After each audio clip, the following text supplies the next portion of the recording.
Gently close your eyes.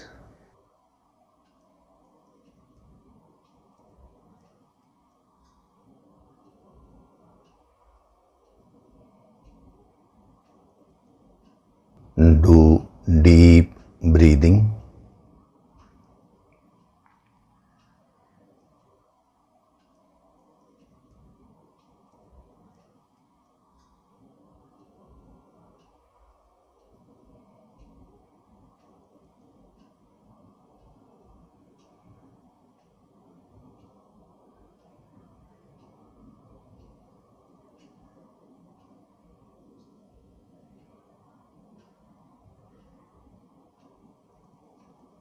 We'll chant Om once together. Synchronize the chanting of Om with your exhalation. Breathe in.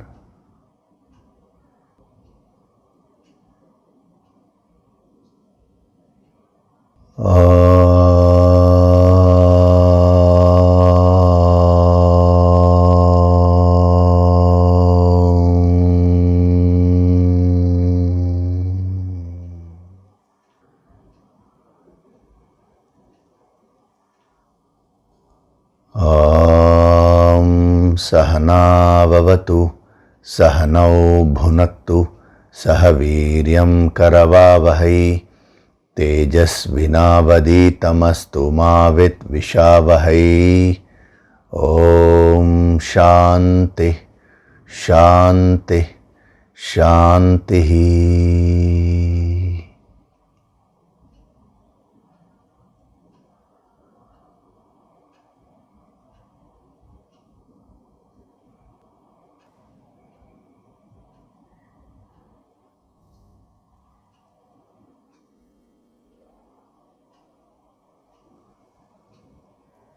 Gently open your eyes.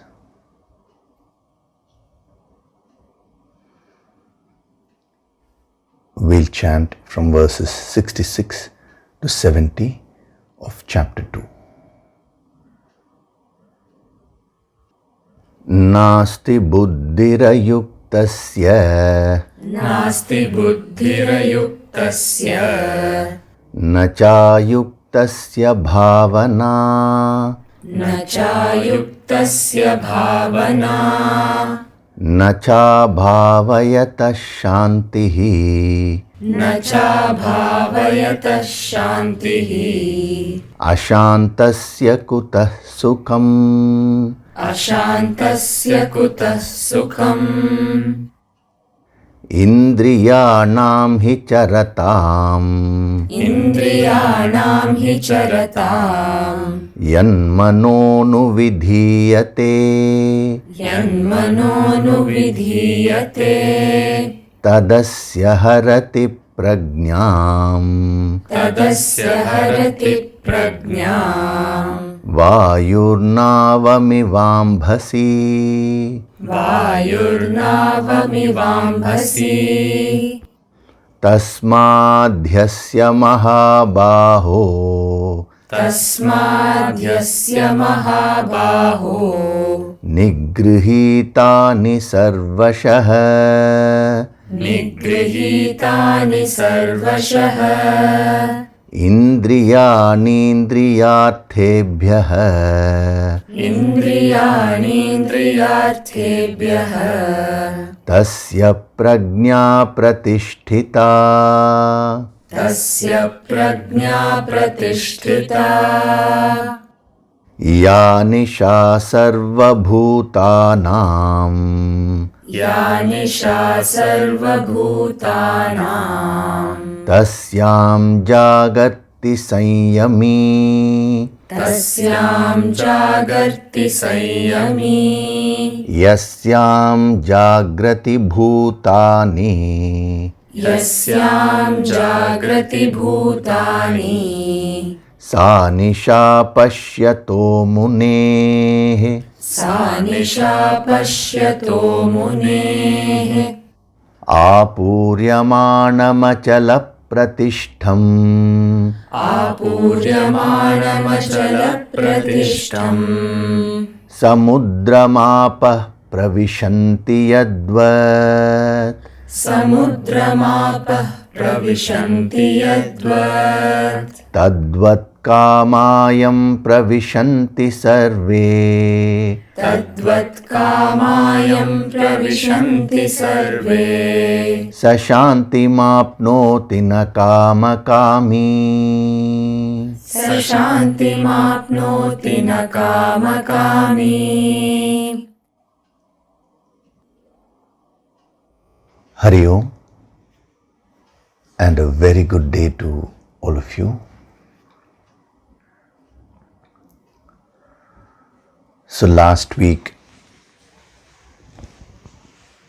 we had started verse number 67, wherein he says, the mind which follows the roving senses indeed carries away the wisdom like the wind carries away a boat on water.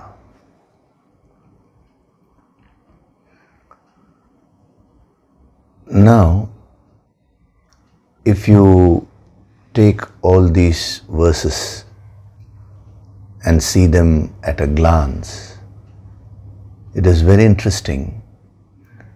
After Arjuna asked the question as to who is a Sthita Prajna, how does he practically function in life and all that, Krishna first gave a definition. What is the inner nature of a person who is established in that wisdom? And then he started explaining how will he practically function. Now in that process, what he has done is first he covered about the senses, how powerful the senses are, and he gave very many tips as to how you can gain mastery over your senses. You know, the example of the tortoise which he gave. So all that he covered in a few verses. And then from verse number, if I'm right, 62, he started off with how the mind can take over, the emotions can take over. How a casual thought can lead to attachment, attachment can lead to uncontrolled desires, which can lead to various modifications, the various negative emotions. So all this we saw. Now after that he put it in the reverse language and he said, you know, he was talking about peace, the bhavana, the yuktaha, being united, and then the right bhavana, the peace, shanti, and sukham, happiness. Now having covered this in detail, in this verse number 67, what he is doing is he is connecting all these verses together. First is the prajna, that is the wisdom part. Then practically he talked about the senses. Then a deep analysis was made about the mind, how the mind slips, how the mind goes out of your control. And then inbuilt in this ladder of fall was also the solution. How do you rise back? By building the right bhavana, by experiencing, by doing the sadhana of peace. All those things we saw. Now, in this verse, what he's doing is, He is connecting all these three aspects: the senses, the mind, and the wisdom aspect within you.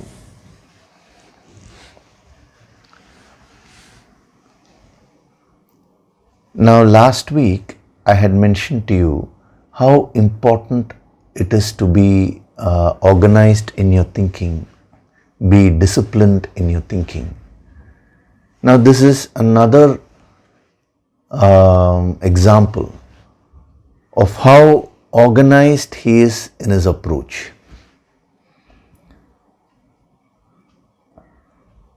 See, when can you be organized and structured in your approach? Only when your destination is clear, when your purpose is clear.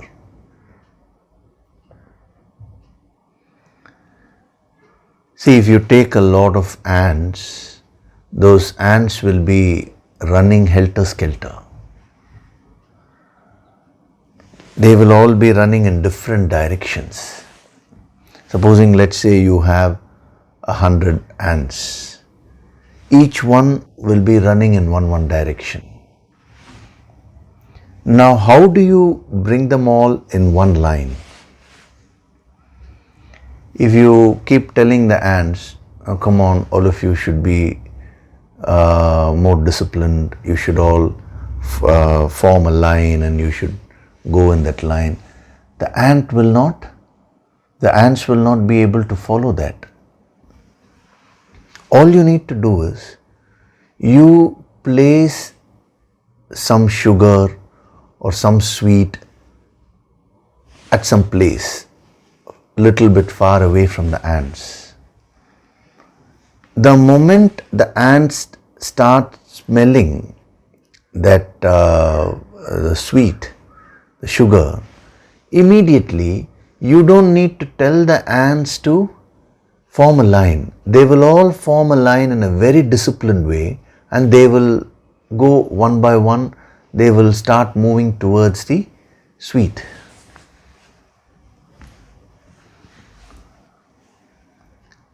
It is very interesting. You know, from different directions, the ants will come and join the line. All the discipline, the structure, everything will come automatically. The moment you take the sweet away, again the ants will start moving in different directions.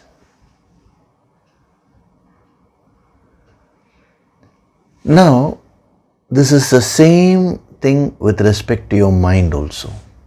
Your mind has various emotions, various thoughts. Today they are all running in different directions. They are like the ants. Each thought, each emotion is like an ant. Now, any amount of telling your mind that you need to be disciplined, you need to be structured, will not work. See, you need to learn the technique of how to do it.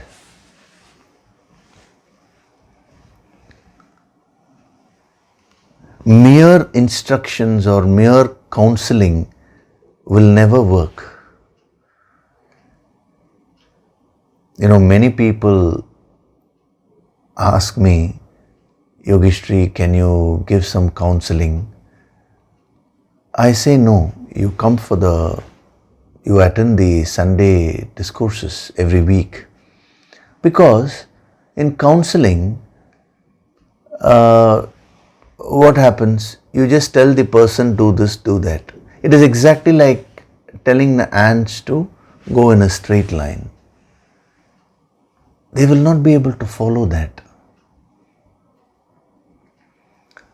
So what is the sweet? The sweet is your purpose in life. That is what I was explaining to you last week also. Your purpose in life is happiness, sukham. Now there are two types of happiness. One is the temporary happiness, worldly happiness, and the other is the permanent happiness, the spiritual happiness. Happiness is one and the same, but one is temporary, one is permanent.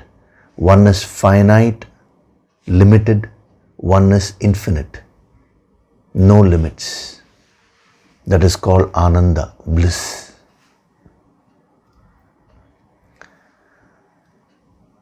So now you need to find out where that sweet is.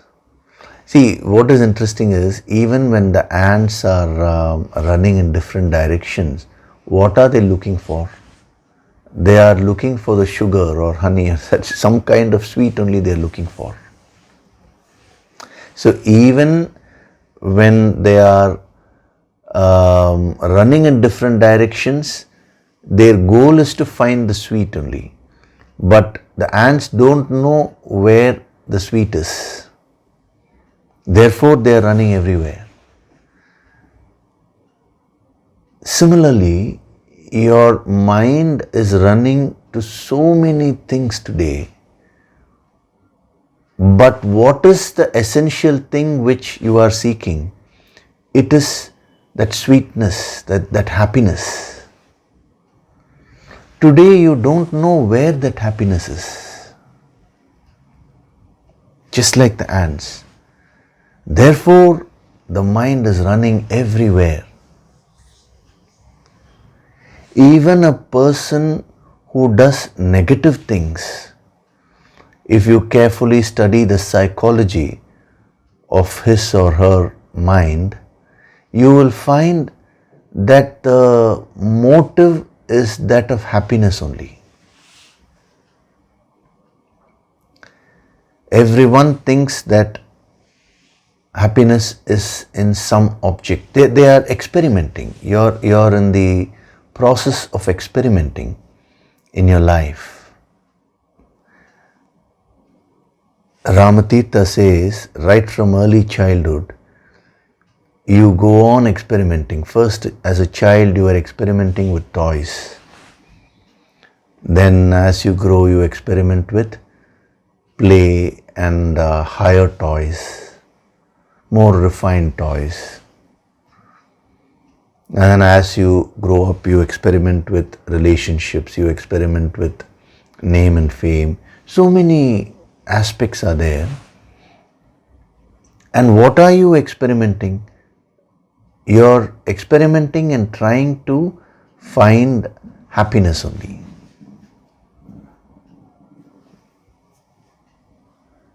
It is very interesting. So if you want your mind to become disciplined, if you want your mind to become structured, forcing is not going to work. The more you force a person to do something, that person will start resisting after a while. See, if you want your children to pick up this wisdom, just standing there and continuously lecturing or trying to use force will not work. Rather, you should entice them. See, they should find some value in this. Then you don't need to tell them. They will start pursuing it. You know, a very interesting experience a person has shared with me. He was trying to tell his teenage boy about the Sunday discourses and all that, and the boy never responded.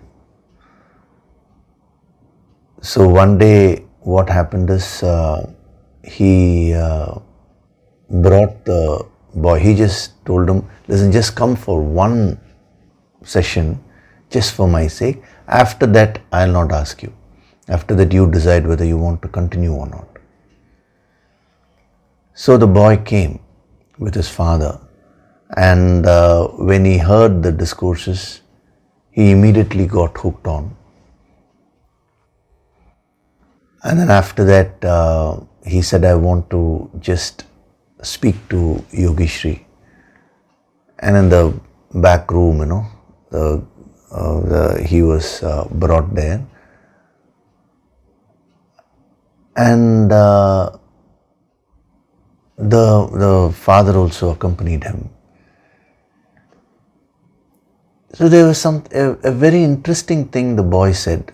He said, "Sir, for all along my father was asking me to come.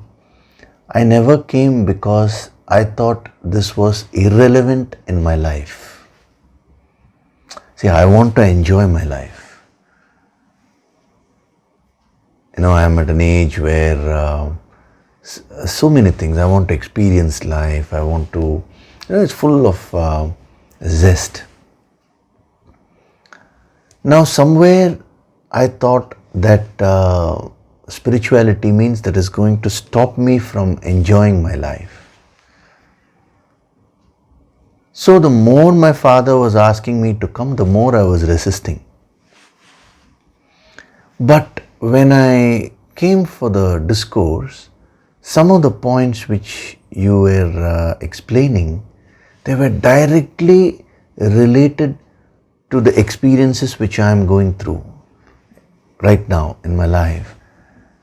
Whether it's with respect to conquering the stress related to exams, or whether it is with respect to building, that is improving relationships, personality development, everything was so clear.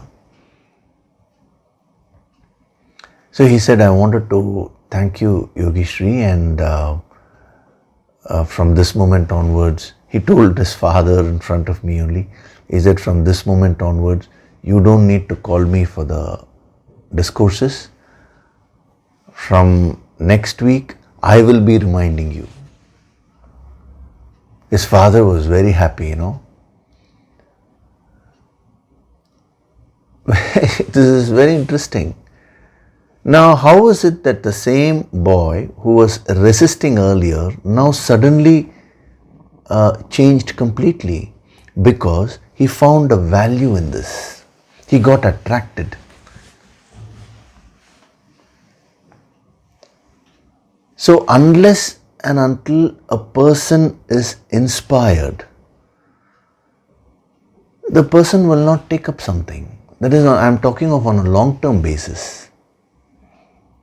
So if you want your children to pick up this wisdom, now you should start practicing this, and you should become very calm, you should become very understanding, very friendly with them.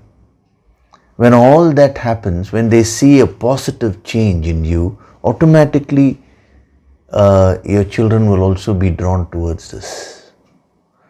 This is the psychology of the mind. So if you want your mind to become organized and disciplined, forcing will not work, but you need to find out where happiness is. First of all, you need to understand what your goal is. That's what I covered last week. In this long lapse of time, you have forgotten the very purpose for which you have started this journey. At any point of time, there will be enough factors to distract you, to make you forget your purpose. See, in order to forget your purpose, you don't require any training. To get distracted, you don't require any training. It is only to be disciplined, you require training. It is only to gain mastery over your mind, you require training. Now, once you understand what your purpose of life is, it's like the sweet which has been kept. Thereafter, all the thoughts and emotions of your mind will all start aligning themselves towards that purpose.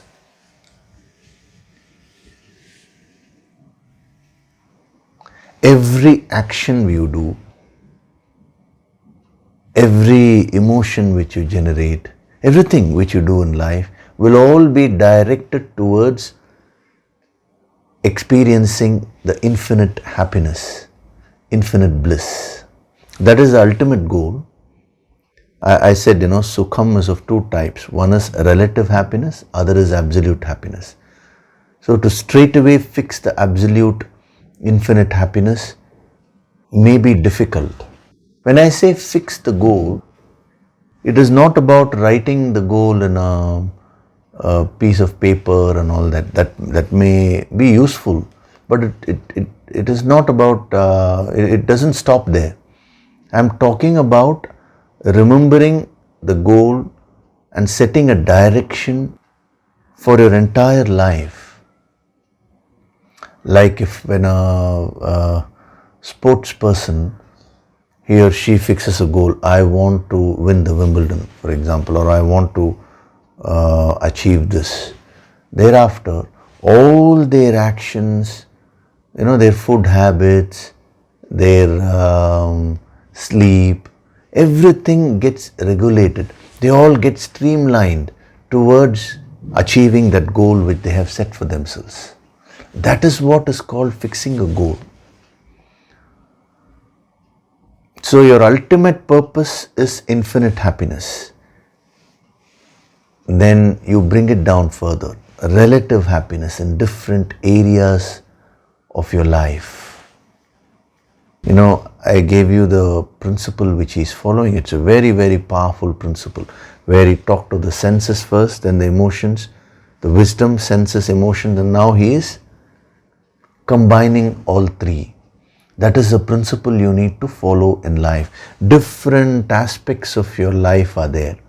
Each aspect you need to thoroughly experience. You need to improve if something is wrong, and you need to experience in a way in which you want to experience. And then that is not enough. You should also have the capacity to put all of them together and connect them. What connects all the experiences of your life is the purpose which you set for yourself, the goal which you set for yourself. When you build a house, they give different blueprints. A blueprint of the hall, the blueprint of the bedroom, the blueprint of the dining room, like this, various blueprints. And then everything joined together is a total picture. The individual blueprints are very important, but the total picture is also very important. If the total picture is good but the individual rooms are not okay, then also it is not fine. The individual rooms are all excellent, but the total picture is not okay. They are not connected properly. Then also you will not have a proper house. So in each verse, he is giving you so many messages, deep messages. So you should focus. We are using the yogic approach and we are eking out those messages. So you start following them. And then whenever he connects all these individual pieces together, you get a complete picture. That is the other aspect of the sadhana. So it's a beautiful message which he is giving by following this approach. So in life, take up your individual actions in different areas of your life and perfect them. Try to perfect them. See, when I say act in a perfect way, you may ask me, sir, is 100% perfection possible? 100% perfection is never possible in anything. But just because it is never possible, if you stop putting in effort, you will never improve. So what the yogis are saying is, keep 100% perfection as your goal. so that you will be continuously putting in effort and improving. So every activity which you are doing today, now try to do all those activities as perfectly as possible. See, you can practice it right now. When you're listening, absorb it fully. Focus fully here and absorb all the messages. After this, when you're writing your points, when you're putting the points in the comment section, I'm going through those comments, all the points which you're all giving. Amazing, you're putting in so much of effort, See, when the students put a lot of effort, automatically the Guru Shakti gets awakened to give more and more. So when you're doing that, do it in a proper way. Do it as best as possible. Similarly, when you're eating, focus fully there and eat. When you're spending time with your family members, now again, give your best. When you're working in your office, give your 100%. Like this, individual actions, you try and make them as perfect as possible. But then that is not enough. That is the basic message in verse 67. He is connecting all these individual aspects. How is he connecting? The common purpose. I'm saying in life, how can you connect all your activities? It is by being very clear about what your purpose in life is. So whether you're listening to this discourse right now, whether after this you eat, you spend some time with your family members, you work, whatever it is you're doing, you sleep, you see a movie, it doesn't matter what activity you're doing, but any activity which you're doing is all aimed towards happiness. So when you fix your purpose, all these activities, even though they are different in nature, they are in different fields, they will all align themselves. They will no longer distract you and take you away. Rather, they will build your personality and you will start moving towards the ultimate purpose of Ananda, the ultimate purpose of enlightenment. You will be on the course to become a Sthita Prajna.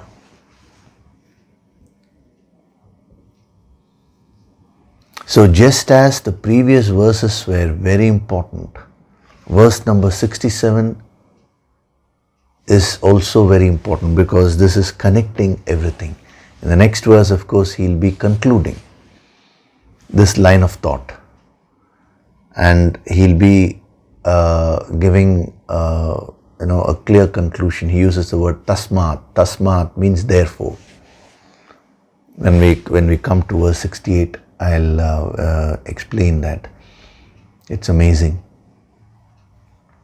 So instead of just reading these verses mechanically, if you can see the principle which he is following, apart from the individual messages, if you can also absorb the principle which he is following through these verses, and when you take that message and apply it in your life will get transformed.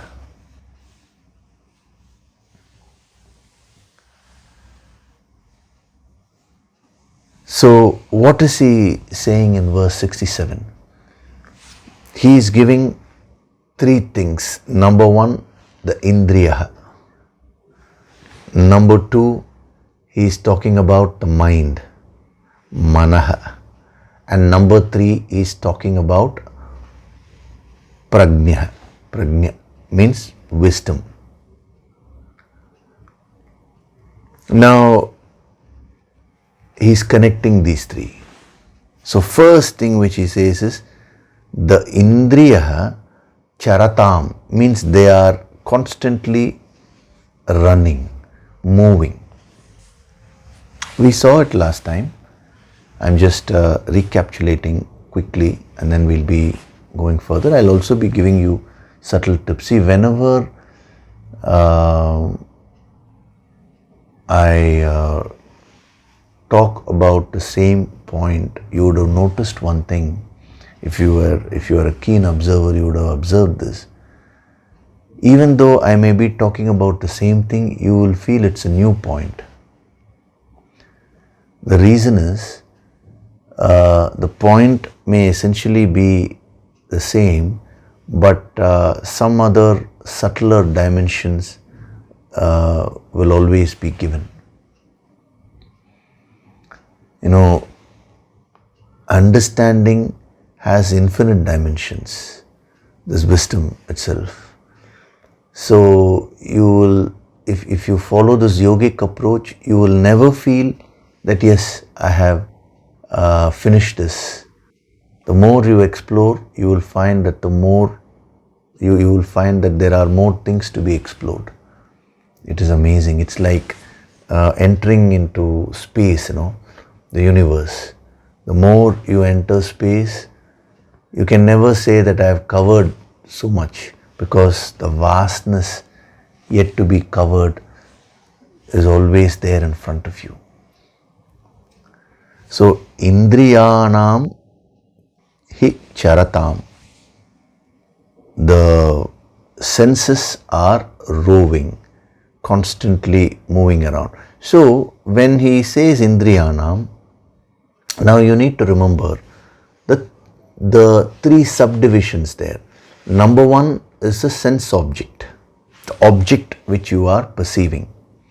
Number two is the organ of perception, the eye, the other eyes, the ears, the nose, the tongue, the skin, all these organs.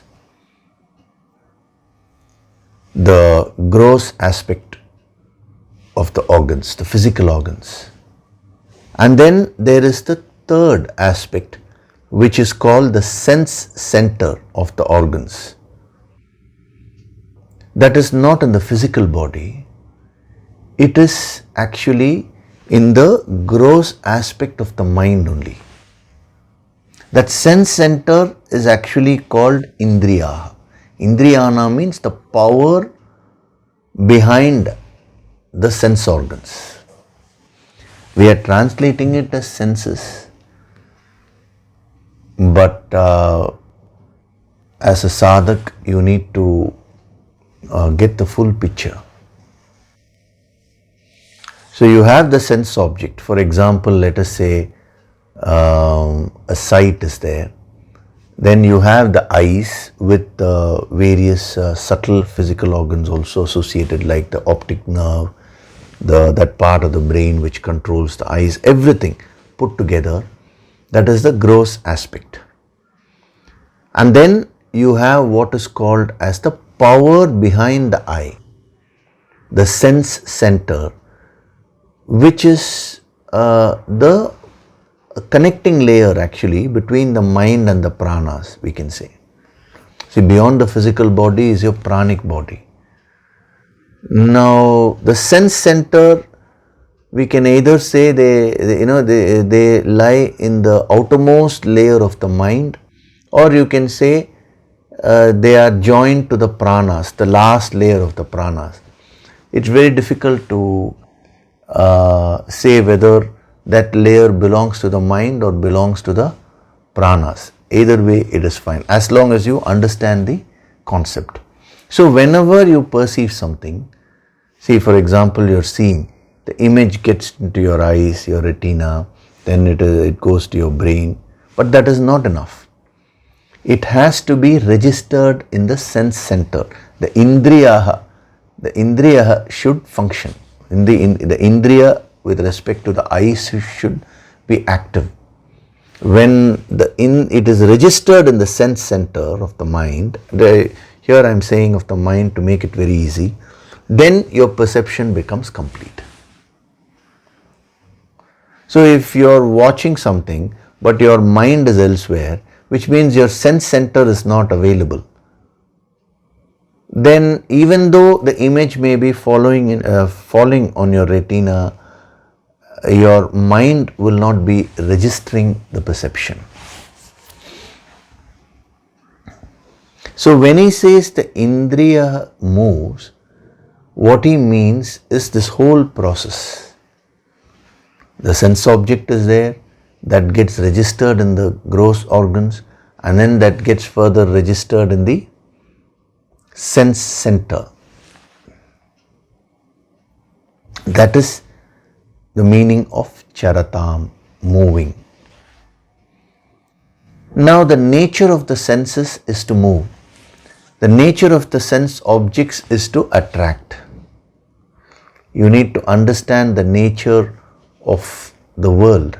The world is meant to entice you, to pull you. And what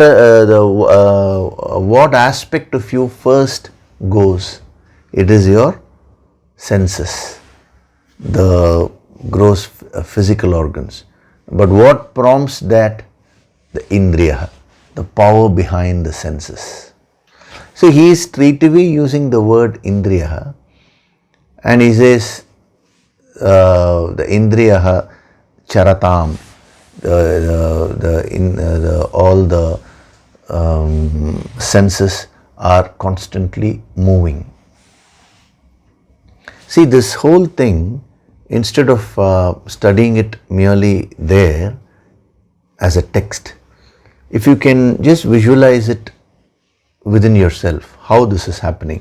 See, right now your eyes are seeing, your ears are hearing. As the sound is going there, as the sight is going inside you, you are registering those perceptions in the sense centers of the mind, the indriya. For 1 second, if your mind moves away, it will pull the sense centers also away. Then you will not hear what I am saying. You will not register what I am saying. Your ears may still be hearing, your eyes may still be seeing. But if I were to ask you, what did I tell you? You will say, can you repeat it? Why? Because the registration didn't happen. What is interesting is, for a yogi, this whole process is under his control. See, as I told you last week, they are not against sense enjoyment. The sense objects are there for you to enjoy only. They are never ever against happiness or enjoyment.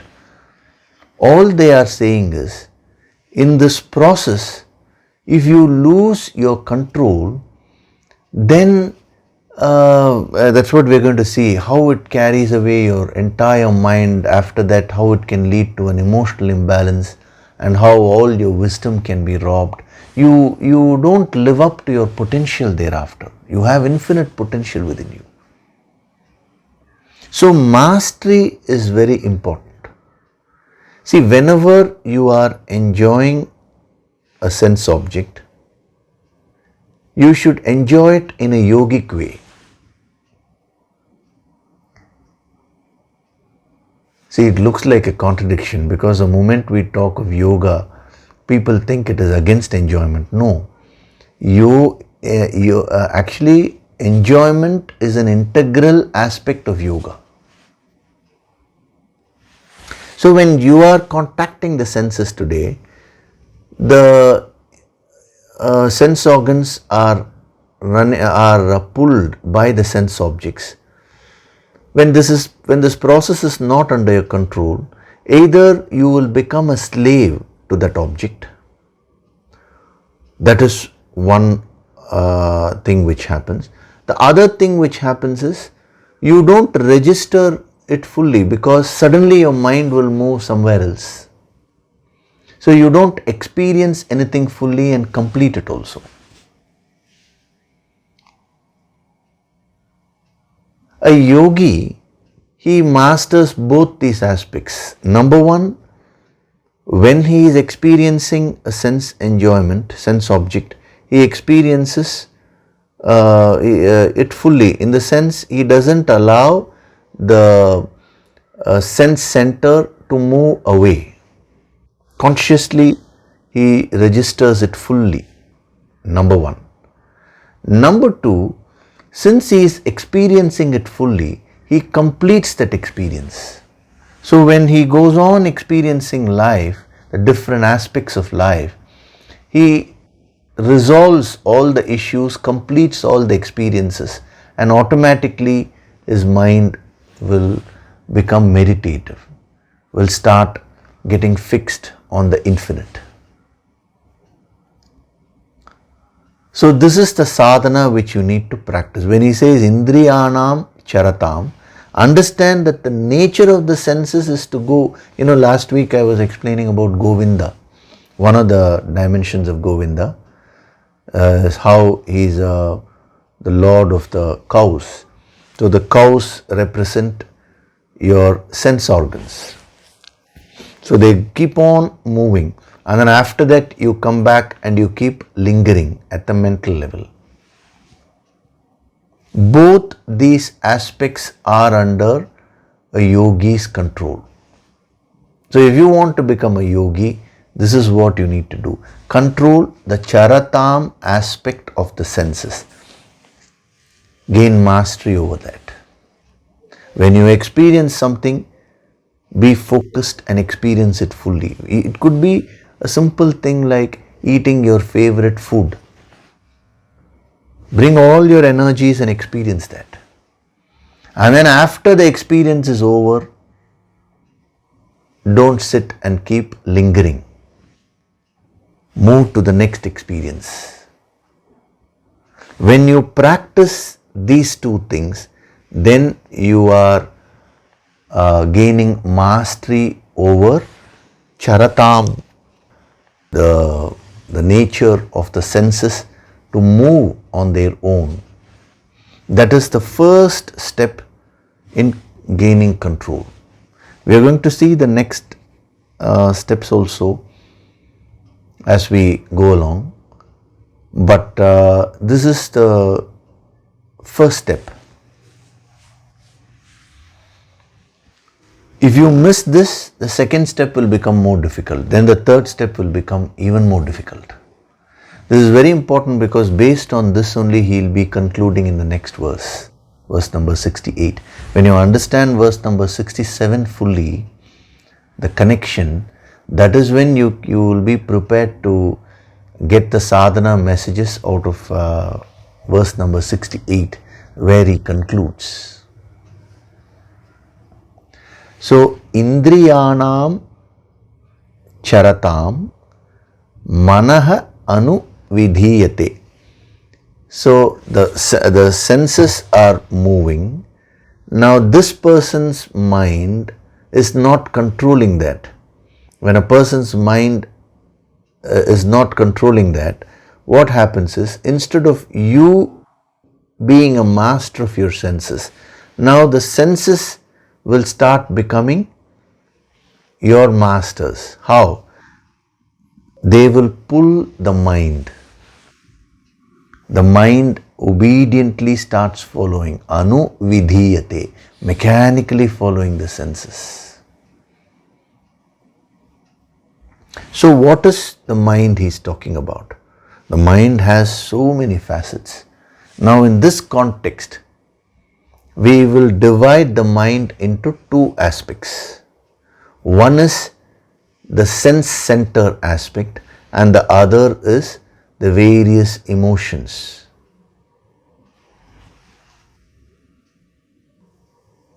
Now I am dividing it into these two aspects to make it very easy for you to understand what he's trying to say. But don't think that's a comprehensive understanding of the mind. The mind has so many facets. Actually, in the yogic parlance, they refer to mind itself as a planet, as a graha. Just as you have the solar system, the various planets, and we can go and explore a planet. Similarly, they say that mind itself is like a planet. You can explore it, and the more you explore, you will find that the more there is to know. It is very, very deep. The science is the infinite science, That is why as you advance in your meditation, as you go deeper and deeper within yourself, you require to surrender to the higher Shakti. You require to surrender to the Guru Shakti, because guidance will become very, very subtle, because everything is happening within you. Unless you surrender and seek the guidance, chances are you may get involved in this in this wild planet called the mind. That it's a poetic expression when they say mind is also like a planet. So in this context, it is a simple division which we are making. One is the one layer of the mind, first layer. It's a sense centers. You have different sense centers. You have a sense center for the eyes. You have a sense center for the ears. You have a sense center for the nose. Each sense organ will have a particular sense center. All those sense centers put together is one aspect of the mind. The external aspect, you can say. Then you have the internal aspect, which consists of the various emotions, the thoughts, because emotions are nothing but thought flow only. When a lot of thoughts flow towards one particular thing, then they gather momentum force, and that is what we call as an emotion. So that is the other aspect, the internal aspect. Now what he's saying is, when the sense centers are not under your control, if you're not careful there, if they are pulled by the sense organs, which are in turn pulled by the sense objects, which get attracted towards the sense objects, then what will happen is, you will become an addict. You will become a slave to the senses. You will become a slave to the sense objects. It will not stop there. The moment you lose control over this process, he's saying this will pull the rest of the mind also. The internal aspect of the mind, which consists of various emotions, thoughts, feelings, sentiments, all these will also go out of your control. That is the starting point of real danger.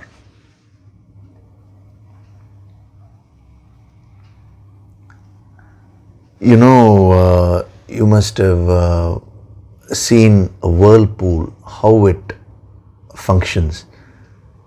Now, what is interesting is, let us say your foot gets caught, one foot gets caught in the whirlpool. If you're not careful, it'll start pulling your whole leg down. If you're further not careful, then it'll pull both your legs. Then it'll pull your body also. It'll pull your hands. Before you know, your entire personality will be pulled. That is why they say, be very, very careful. Right at the outset, you need to come out of the whirlpool. Otherwise, it will become very difficult. And when you're drowning inside the whirlpool, when you're being sucked away, to come out on your own is almost impossible. That is where you require external help. That's why in the Shastras they say, without a guru, the sadhana is not fruitful.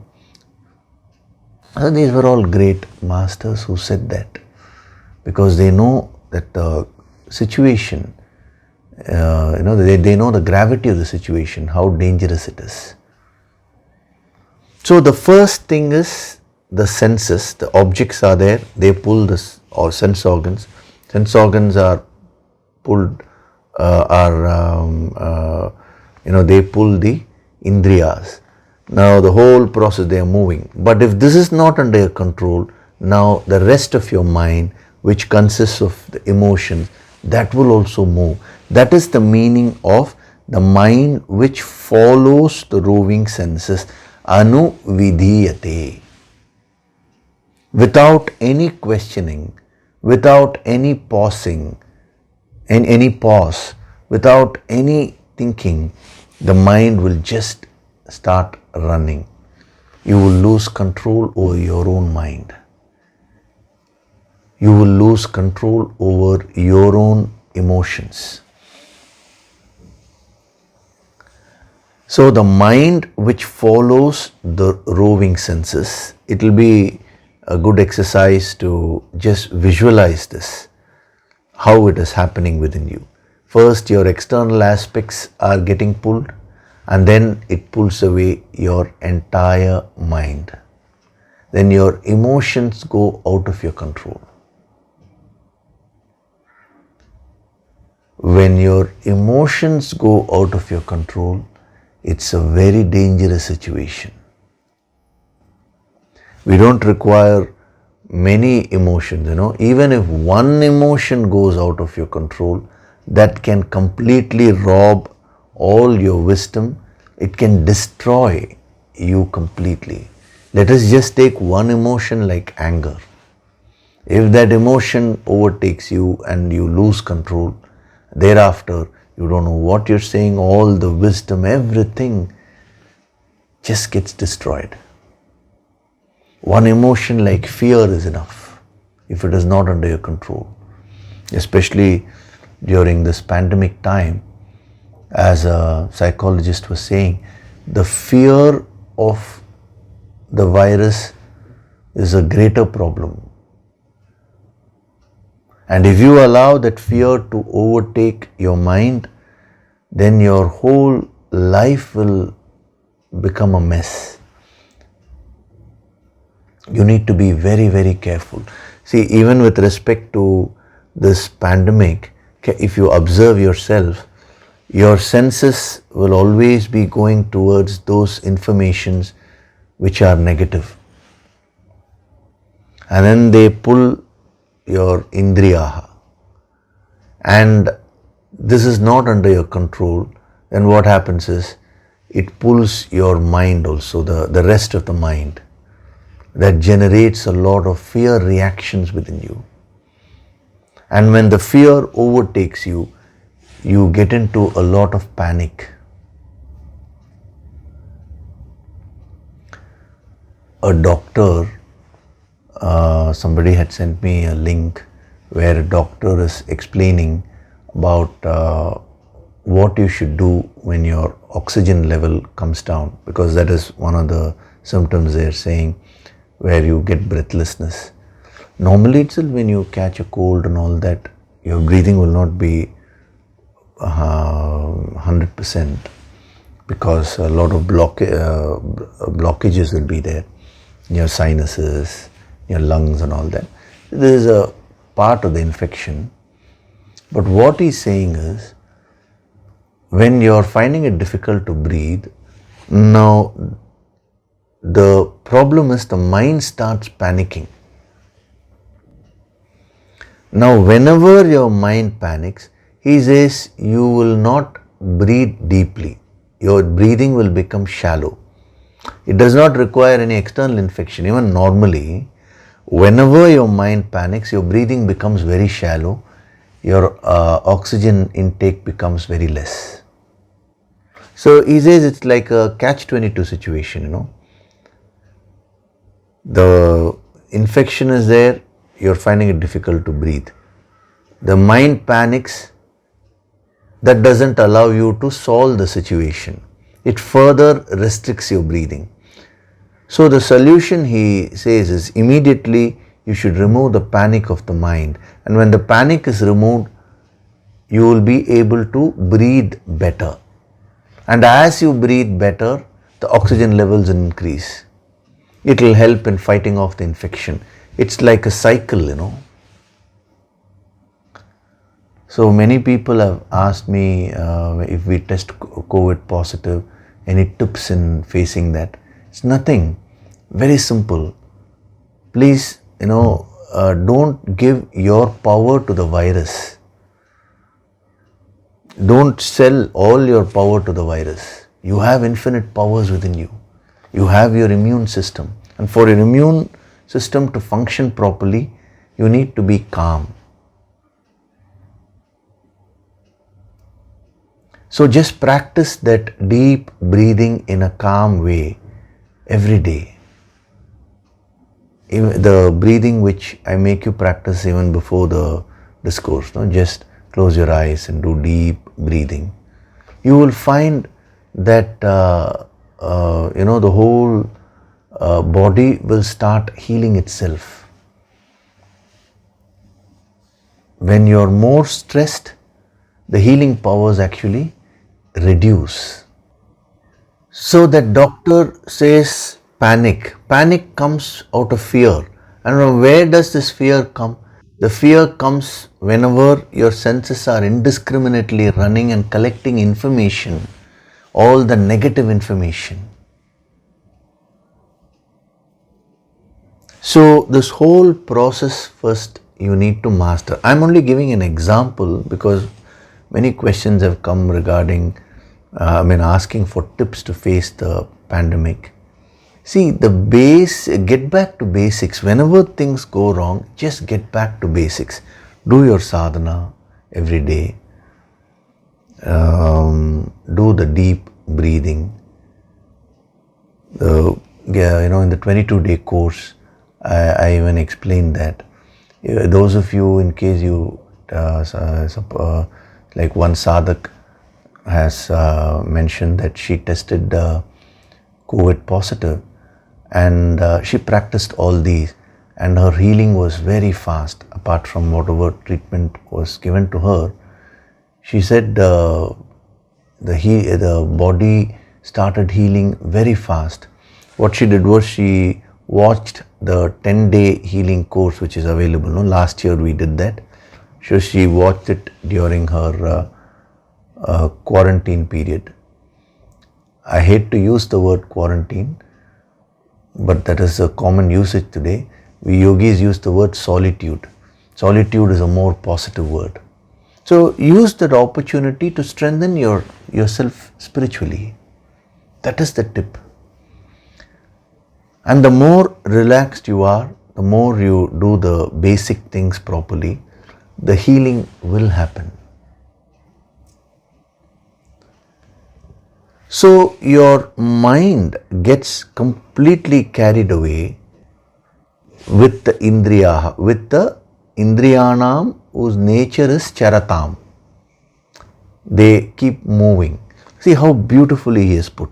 The mind which follows the roving senses indeed carries away the wisdom, he says. Why is he using the word indeed? He means indeed. Once your mind goes out of your control, it will definitely cloud your wisdom, your thinking.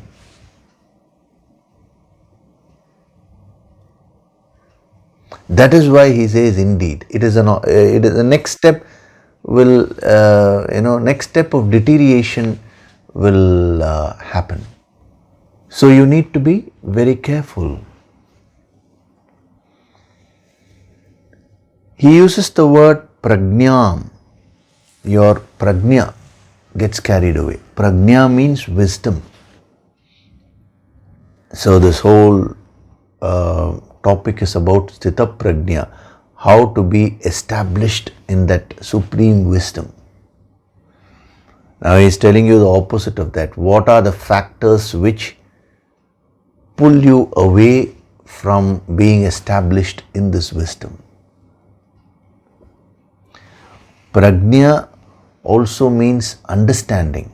So many dimensions are there. I am just covering them briefly. Understanding.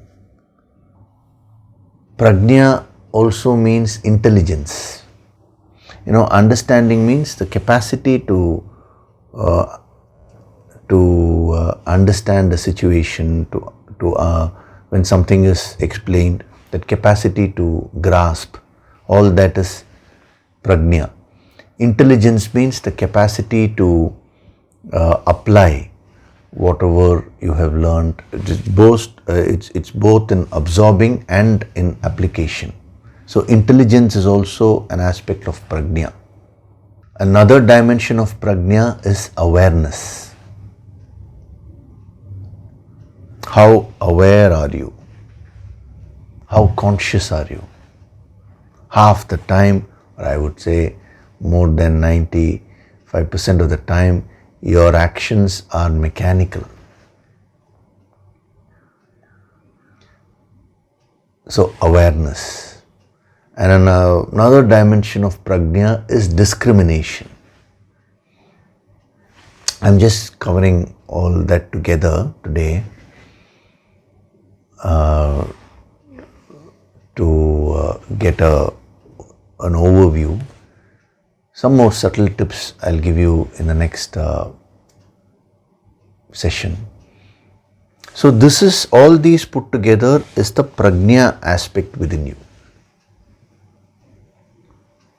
Now he says that prajna harati means the mind carries away. Harati means taking away something. So when the mind goes out of control, it takes away your prajna also.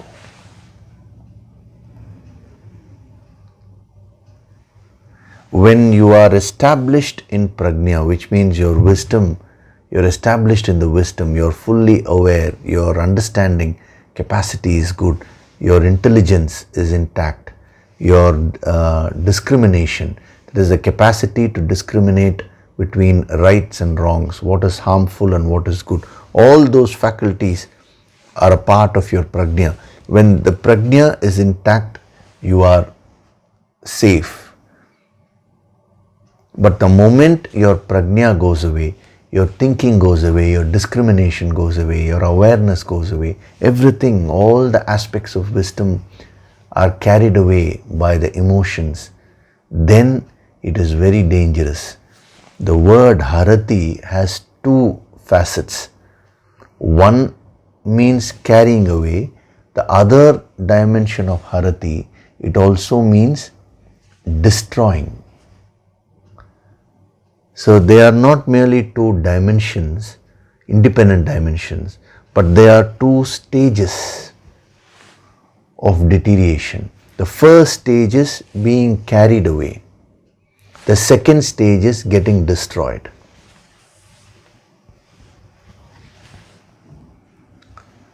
So you need to be very, very careful.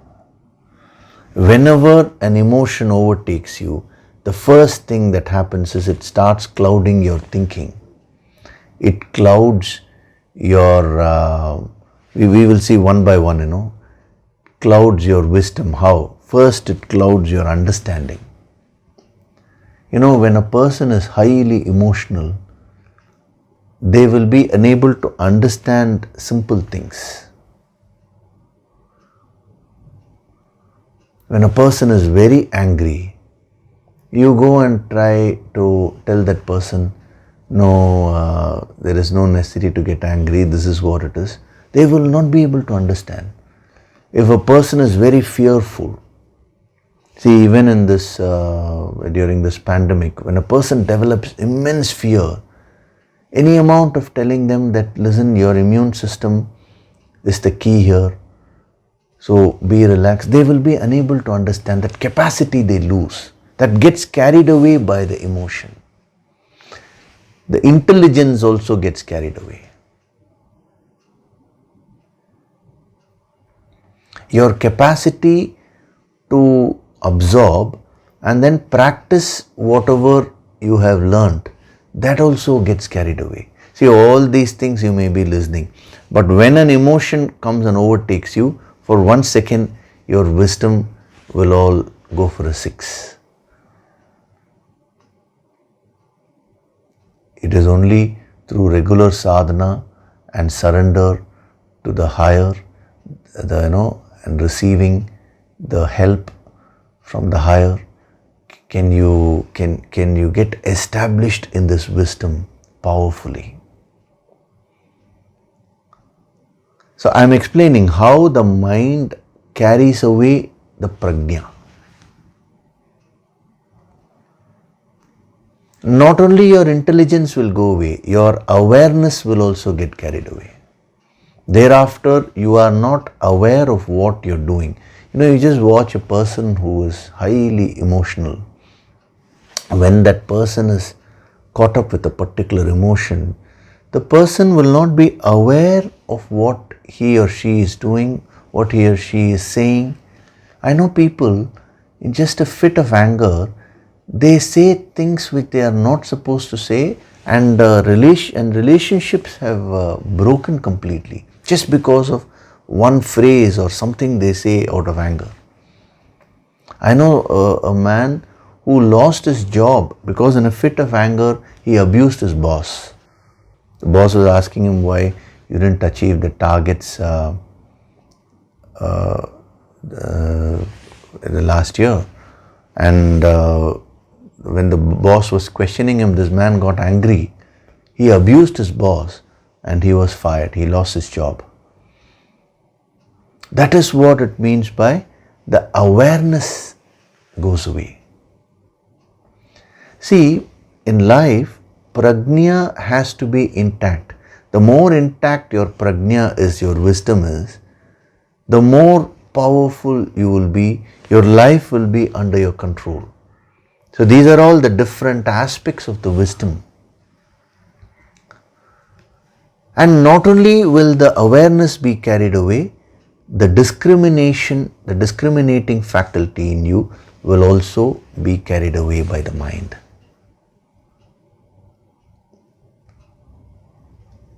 When an emotion overtakes you, you are unable to discriminate between what is good for you and what is harmful for you. Your decision, see, when your discrimination helps you in deciding, your decision making ability. So your decision making ability will go away. You are unable to decide for your own long-term good. Invariably, the emotion forces you to act in an impulsive way.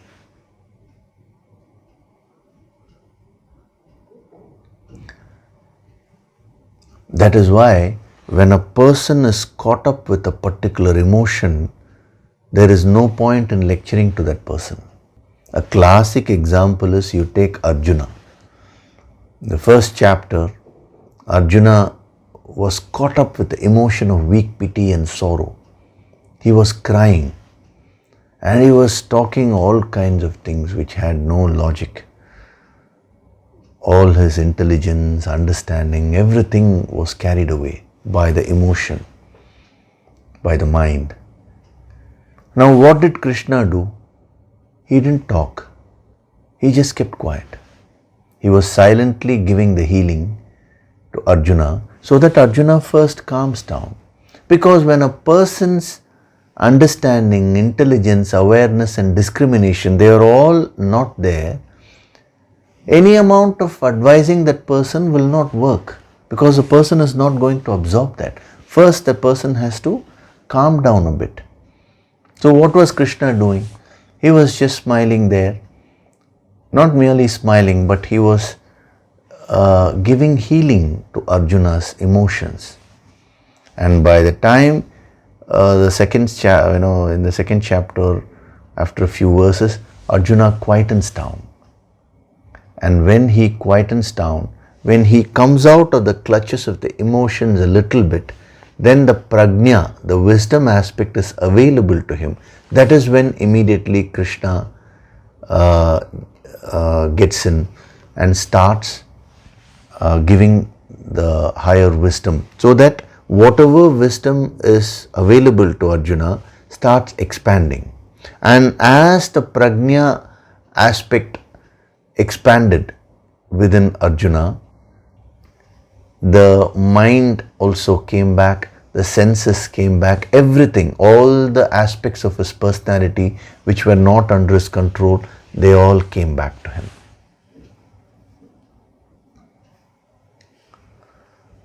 So it is so powerful, this prajna aspect within you, and you need to do sadhana, you need to take guidance from the Guru, do your sadhana and get established in that prajna. Once you're very much established in the prajna, the wisdom within you, thereafter, if the mind tries to carry away the wisdom, it will be the reverse, the wisdom will pull the mind. Actually, that power is there within you. These sense objects are very powerful, but your sense organs are actually more powerful than the sense objects. Today you have not trained yourself.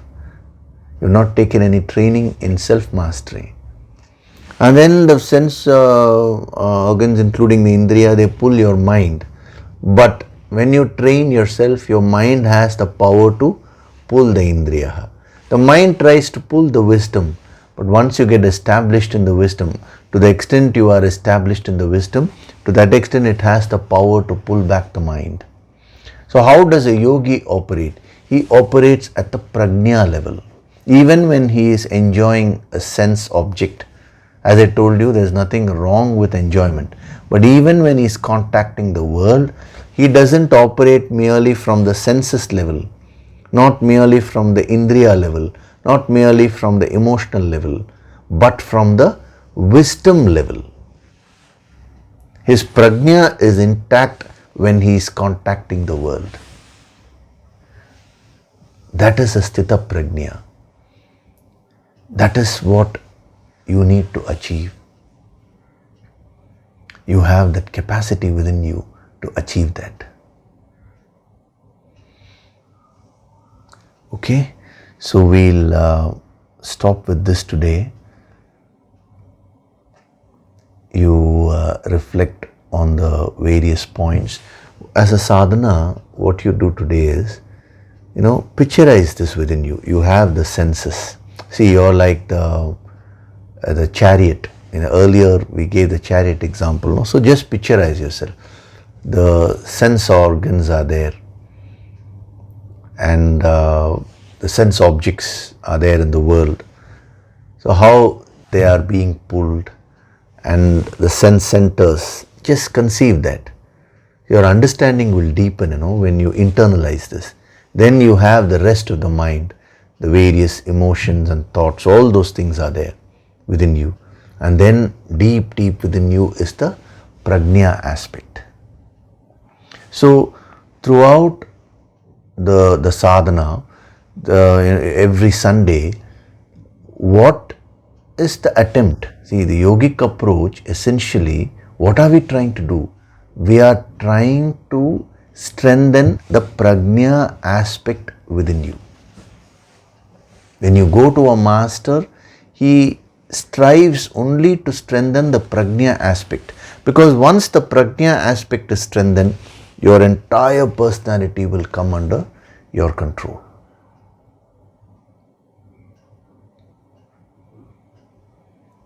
Okay, so today we'll do the meditation. I will install these aspects within you. That is, we will go deep within from the sense objects.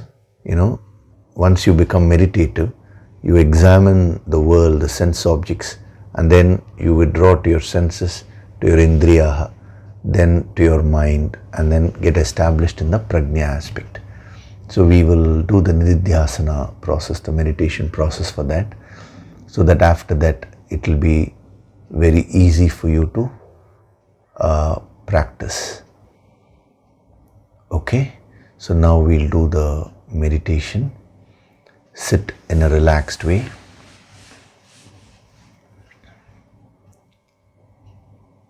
Gently close your eyes.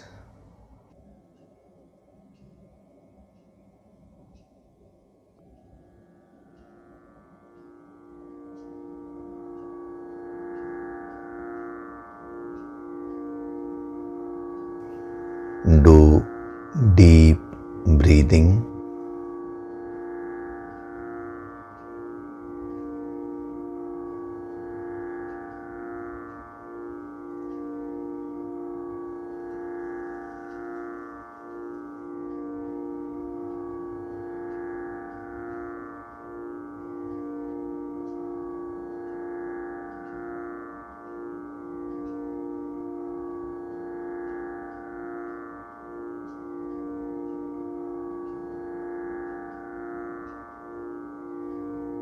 Breathe in a very relaxed way.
I am the Jivatma, the individual soul who is experiencing life.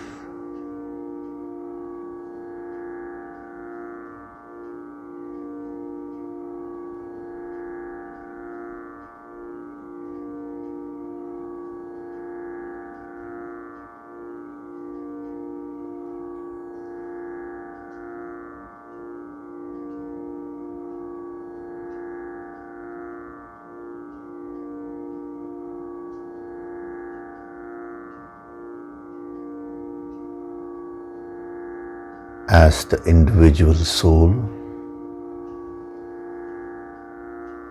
I withdraw myself and observe the external world, the various sense objects.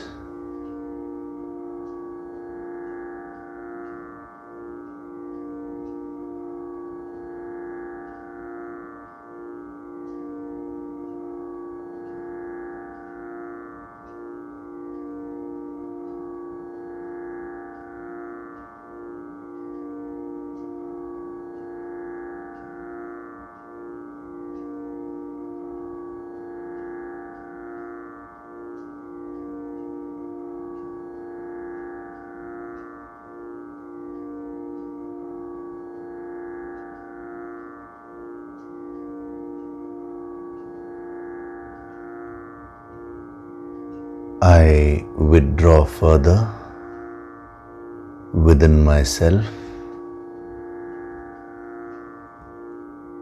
and observe the various sense organs, the gross aspect of the sense organs in my body.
I withdraw myself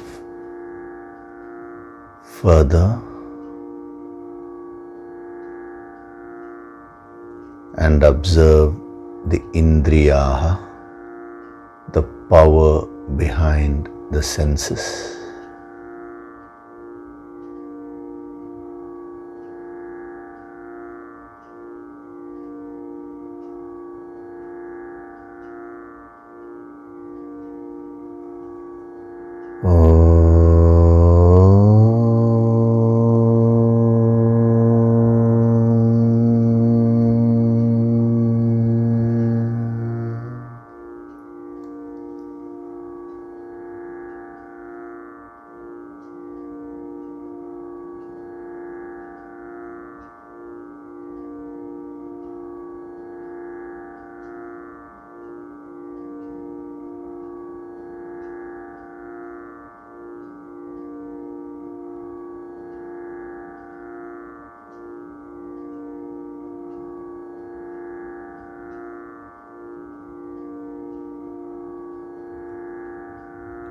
I withdraw myself further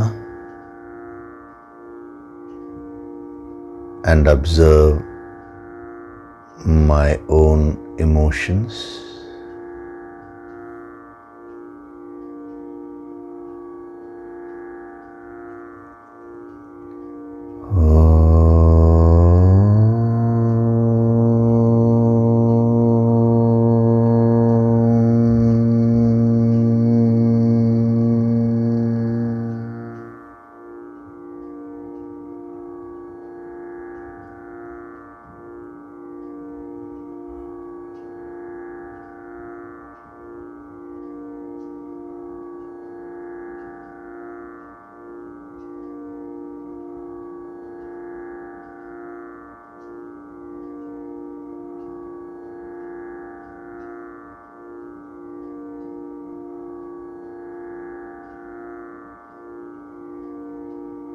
I withdraw myself further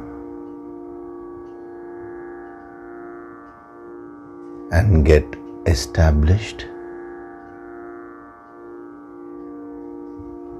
in the prajna aspect within me.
My wisdom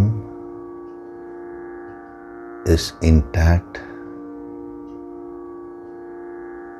All the aspects of the prajna, the understanding, the intelligence, the awareness, discrimination, decision making,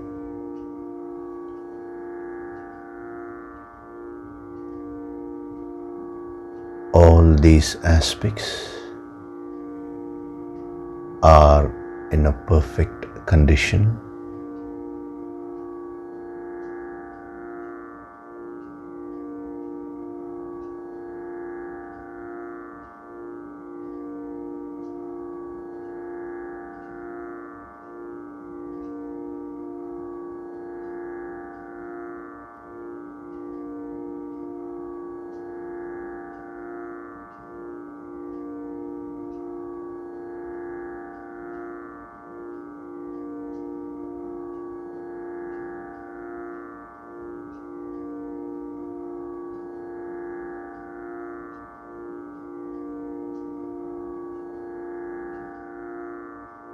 Offer your gratitude to God Supreme.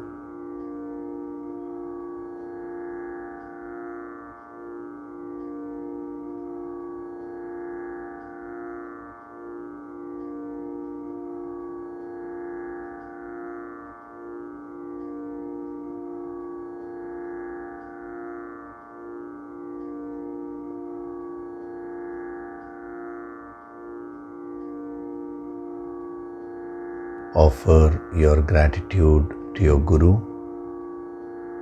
and all the holy masters.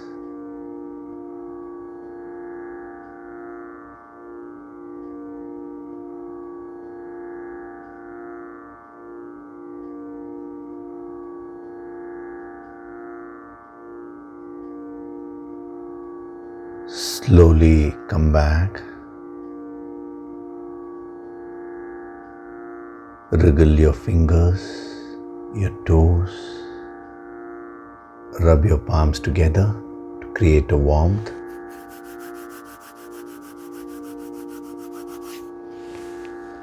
Cup your eyes with your palms.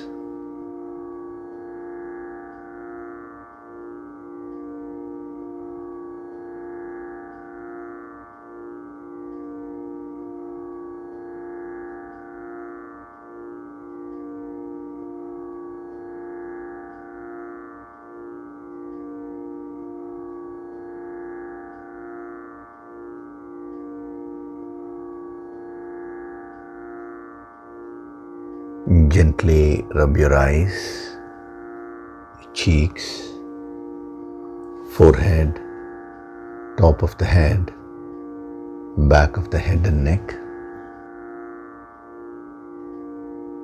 Slowly open your eyes.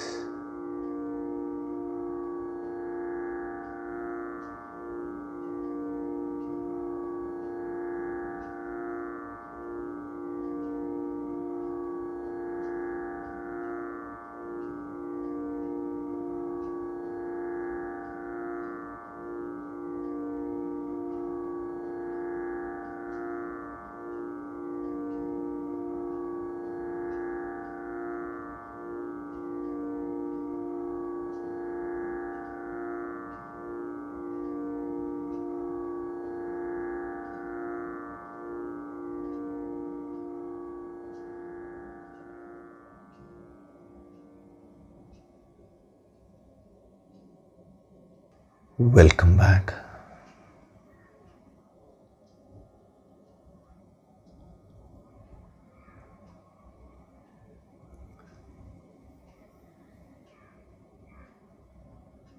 So today we did a small meditation on the withdrawing process. In the advanced sadhanas during empowerment programs, I'll be teaching you more of this with greater intensity. But the small sadhana which you have done today will help you to absorb this wisdom and internalize this wisdom. That is the key.